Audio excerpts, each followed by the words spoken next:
Nhung có rồi. Vậy là quần da size L là của chị Hạnh, vỏ là hết L.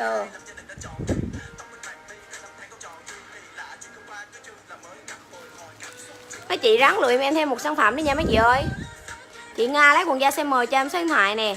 Nguyễn Thị Thu Nga cho em số điện thoại nè. Có đầm đi tiện nha chị ơi. Có màu trắng không em? Quần màu trắng hả? Em có quần màu trắng luôn đây. Quần màu trắng luôn đây nha. Quần màu trắng đây. Đó. Quần màu trắng em còn được 2 chiếc không ta? Ủa sao còn con chiếc này? Em còn được một chiếc CS. Ai lấy comment quần trắng CS nè. Quần trắng CS giùm em nha. Còn có một chiếc duy nhất CS nè, quần trắng. Đây. Đó, đẹp không? Rất là đẹp luôn giùm em nha. Chính giữa nó là đăng dây và hai bên là có hai cái dây kéo.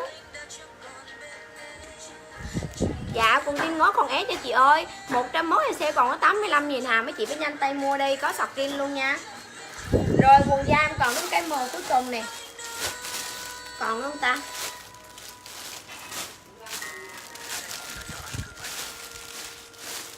Lanh ghê, Tú không ngoại đâu mà nghe. Em hết ML rồi, bây giờ mới còn M thôi. Chị Thư Quỳnh lấy tráng size M cho em số điện thoại nè. Chân váy có chị ơi, chị Thư Quỳnh lấy đen M cho em số điện thoại chị ơi. Không có số điện thoại không có chốt đâu. Dạ quần trắng cũng là 40 luôn giùm em nha, có đồ bộ luôn nha chị ơi. Nói chung là em cái chi cái rúi gì cũng có hết trơn á. Chị Nguyễn Thị Thu Nga ơi, chị cho em xin cái số điện thoại nha. Mấy chị comment cho em mã cộng số điện thoại giùm em đi, để em mới chốt được, chứ không có số điện thoại em không có chốt được đâu. Rồi đây quần jean giùm em nha. Đây, mấy chị nhìn cái hàng jean bên em nè, mấy chị nhìn cái lưng của nó nè, đó chị thấy cái lưng không? Đây, đó, lưng của nó là kéo qua rúng giùm em nha. Lưng của nó là kéo qua rúng. Đây phải chắc của nó nè. Đó, mấy chị thấy chắc không? Rất là coi giãn luôn chứ không phải là hàng jean mà hàng jean cứng ngát đâu, mặc ngồi lên đứng xuống là rất là khó khăn luôn. Lên chân váy rồi kê chị Trân Châu đợi em tí. Cái này hả? Cái này size M hả? Để em coi thì như em hết rồi, hiện tại em còn chỉ size em còn size 26 chị Thư Quỳnh ơi. Quần này hiện tại em còn size 26 thôi. Đó, size 26 này chị bao nhiêu ký, chị cao bao nhiêu, chị coi em số ký cầm chiều cao đi, coi thấy chị nhiều không ha. Em mở đất cổ nha. Rồi quần jean xám này ai lấy comment cho em nha. Hiện tại em chỉ còn size S với lại size M thôi, quần đùi da đang hết L rồi chị ơi. Rồi quần xám này là em còn size M với lại size S nha. Rồi quần da đen này của chị size M cho chị Thư Quỳnh nè. Thư Quỳnh chỉ có cái quần da đen thôi nha, còn cái quần trắng thì em hết size M rồi.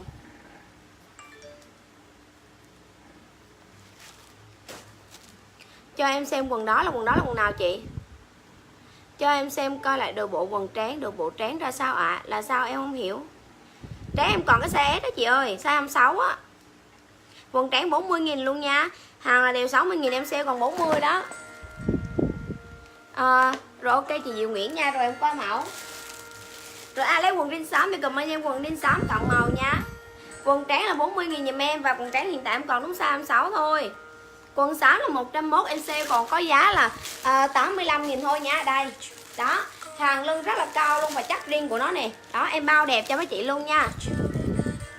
Size 10 thì em hết luôn rồi. Ok chị Thư Quỳnh nè. Tại vì biết sao không, cái quần tráng này xếp mà em nhìn cái eo của nó cũng rất là to. Cái eo của nó size 10 mặc cũng vẫn vừa luôn á. Ok chị Thư Quỳnh nè. Rồi giờ em lên chân váy cho nha.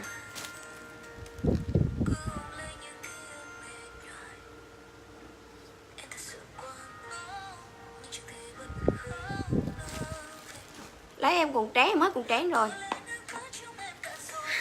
Quần ngủ quá rồi hả? Đây, chân váy đây. Chân váy này dùm em nha. Chân váy đan dây, phông của nó là phông chữ A như này. Đó, về mấy chị lấy dây ra, mấy chị đan chế rồi cụm nữa là em nha. Mấy kiểu đan dây này em rất là thích luôn. Đây nè, em thích mấy kiểu này em nên lấy nè. Đây, chân váy này dùm em nha. Ai lấy chân váy comment chân váy dùm em. Chân váy này là, rồi để em tí. Chân váy này là chắc nhung dùm em nha. Chắc của nó là chắc nhung nè. Đó, chắc nhung rất là mịn luôn ha. Ai lấy chân váy comment chân váy cho em. Cái này là dạng chân váy on body á, mà phần ở dưới nó hơi xòe ra một tí. Còn ở dưới nó dạng phông chữ A đó, còn ở trên ở on body mặc lên rất là đẹp luôn, đảm 70 triệu một cao ha. Rồi, chân váy giùm em size S với L, SML. Lấy chân váy thì comment chân váy cộng size giùm em nha. Chân váy này em cũng sale cho mấy chị 40.000 luôn thôi đó. Em sale 40.000 luôn thôi đó, nên mấy chị phải nhanh tay lên ha. Rồi ai lấy chân váy thì comment chân váy giùm em. Xem còn có 2 chiếc à. Em còn 2 chiếc là size S với size M thôi. Có size giờ hiện tại em thấy em còn có size S với size M thôi, hết hàng rồi sao ấy. Rồi ai lấy comment cho em nha, chân váy nè. Chị Trần Châu lấy mờ nè, ok chị Trần Châu lấy mờ nè.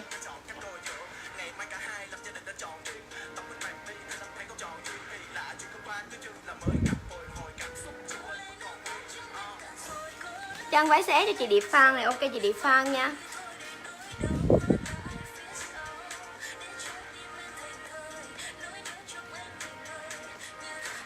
Rồi qua mẫu. Qua mẫu nha. Set hot girl nè. Set hot girl em còn màu trắng nè, chân váy em mới vừa lên cái chân váy luôn đó mà hết luôn rồi. Còn nữa, em có chân váy màu trắng nữa. Ấy quần chân váy trắng nè. Còn cái nè. Cái này là quần giả váy giùm em nha. Rồi ok, giờ em xong em lên sọt riêng cho đây. Cái này là quần giả váy giùm em nha. Biết sao không? Cái này nè, về mấy chị đang dây chế qua giùm em, cột nơ lại đẹp lắm luôn. Đây. Đó, đằng trên sau nó là quần, còn đằng trước nó là váy giùm em nha. Đẹp không?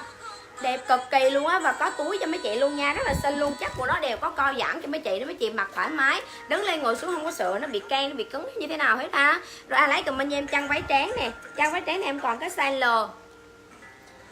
Chân váy trắng này em còn cái size L nha. Em còn một cái size L. Rồi ok chị Thư Quỳnh này lấy cái này nè, đẹp không? Trời ơi đẹp kinh khủng luôn á nè. Em còn cái size L mà chị Thư Quỳnh mặc vừa không đó. Em còn cái size L nha. Tại vì mấy cái này đúng rồi, còn size L nè. Đây. Lấy thì nhanh tay giùm em. Đó. Chị Thư Quỳnh chị lấy không? Ok giùm em nha, tại vì em còn cái size L thôi, chị mặc vừa không đó. Rồi lấy comment cho em nha, em còn cái size L. 40.000 luôn. Nhanh tay. Quá ấy, cái chân váy nhung em còn. Chân váy nhung em còn, cái này size gì đây? Chân váy nhung em còn cái size L nha. Dạ.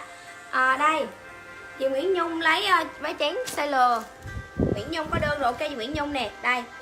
Chân váy nhung này em còn cái size L nha, lấy cùng em chân váy size L nè. Chân váy nhung nha. Lấy chân váy nhung thì cùng em chân váy nhung giùm em, còn chân váy nữa. Cứ bình tĩnh. Cái này của chị như Nguyễn Nhung này, Nguyễn Nhung nãy có đơn chưa ta? Có đơn rồi sao ấy?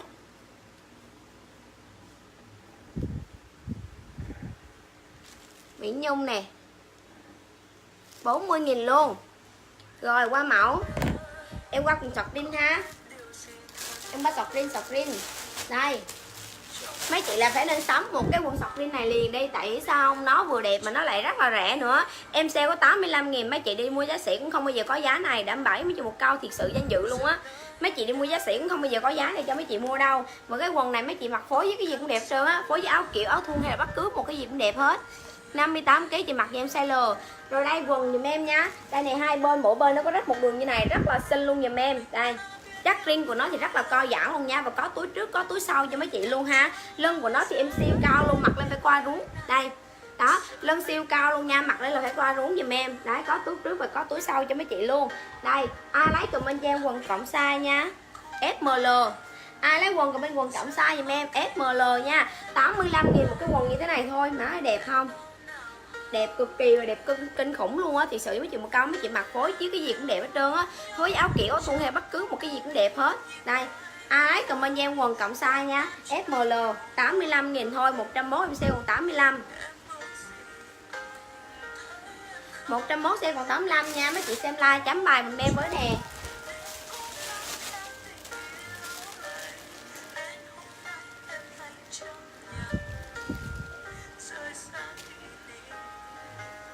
Còn đôi rin hiện tại em hết hàng rồi sao á.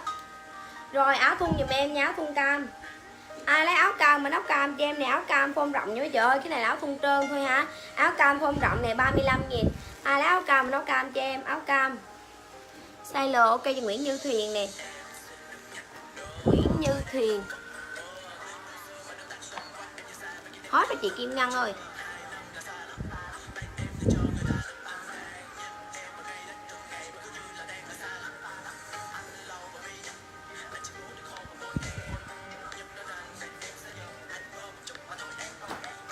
Áo cam 35.000 dùm em nha. Ai lấy cho mọi nhân áo cam 35 nè.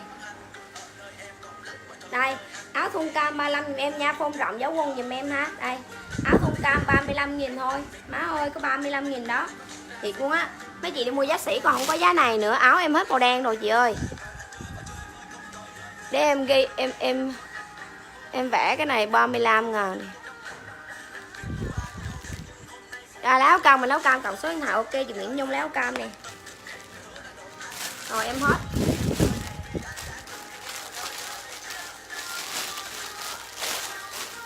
Mỗi mẫu em còn một cái thôi hà, nó mấy chị lấy thì lấy nhanh tay cho em chứ em hết hàng á. Nó rẻ cực kỳ kinh khủng cho mấy chị luôn. Em nói em sale lỗ luôn mà. Nên mấy chị phải nhanh tay lên ha.